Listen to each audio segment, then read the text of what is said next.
ঐক্যই মূলনীতি এই স্লোগানের সামনে রেখে আত্মমানবতার সেবাত আগায় এসি রাঙ্গুনিয়া অরাজনৈতিক ও সামাজিক সংগঠন উত্তর পোমরা ৩ নং ওয়ার্ড বহির্বিশ্ব প্রবাসী কল্যাণ পরিষদ সংগঠনগুলোর উদ্যোগে এলাকার ৩২০ জন দরিদ্র অসহায় মানুষের মধ্যে ইফতার সামগ্রী বিতরণ করা হয়।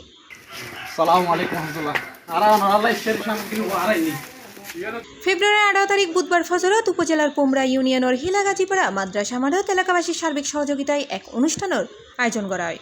অনুষ্ঠানের শুরুতেই দোয়া মাহফিল ও আলোচনা সভা অনুষ্ঠিত হয়। জেন্ডে সংগঠনের প্রবাসী সদস্য দেশবাসীর কল্যাণ কামনা করে বিশেষ মোনাজাত সম্পন্ন হয়। ربنا آتنا في الدنيا حسنة وفي الآخرة حسنة وقنا عذاب النار وادخلنا الجنة مع الأبرار يا عزيز يا غفار يا رب العالمين। অনুষ্ঠান শেষে সংগঠনের নেতৃবৃন্দ এবং স্বেচ্ছাসেবীদের মাধ্যমে ইফতার সামগ্রী সরাসরি উপকারভোগীদের ঘরে ঘরে পৌঁছায় দেওয়া হয়। আমরা বিগত 3 বছর ধরে এই কার্যক্রম চালু করছি।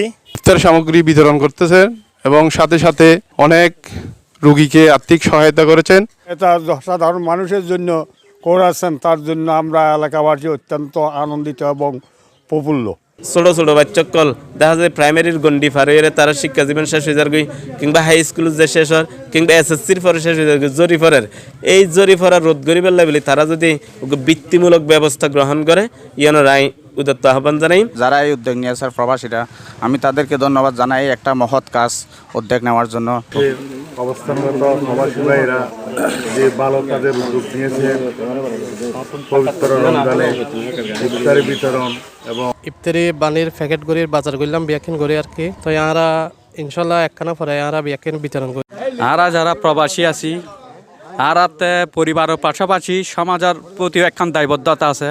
ওনারা হাসে আর একখান অনুরোধ থাকবে আর যে উদ্যোগ লই এই উদ্যোগের সামনে আরো বড় করি এর গড়িত পারে পানি ওনারা হাসে দোয়া চাই এবং সহযোগিতা চাই। যারা প্রবাসের মধ্যে আছে বিয়াগুনোর আর পক্ষতুন ধন্যবাদ জানাই। এই এলাকার গরিফলার মনে রেখে দিয়ে নলাই প্রায় আমাদের 2 বছর প্লাসে প্রায় কোটি টাকার পর্যন্ত অনুদান মানে আর্থিক সহায়তা প্রবাসী থেকে দেওয়া হয়েছে। জানা যায় 2023 সালের জানুয়ারিতে আনুষ্ঠানিকভাবে যাত্রা শুরু করলেও সংগঠন গত 3 বছর ধরে এলাকার নিয়মিত মানবিক কার্যক্রম চালাই আসতে আছে। তারা এ পর্যন্ত 27 মিয়াফার বিবাহ সম্পন্ন করতে আর্থিক সহযোগিতা প্রদান করছে। 7 জন গুরুতর অসুস্থ রোগীরে বড় অঙ্কের আর্থিক অনুদান প্রদান করছে এবং প্রতিষ্ঠান লগ্নতুন টানা 3 বছর নিয়মিত ইফতার সামগ্রী বিতরণ করে এসেছি। C+ TV Chittagong.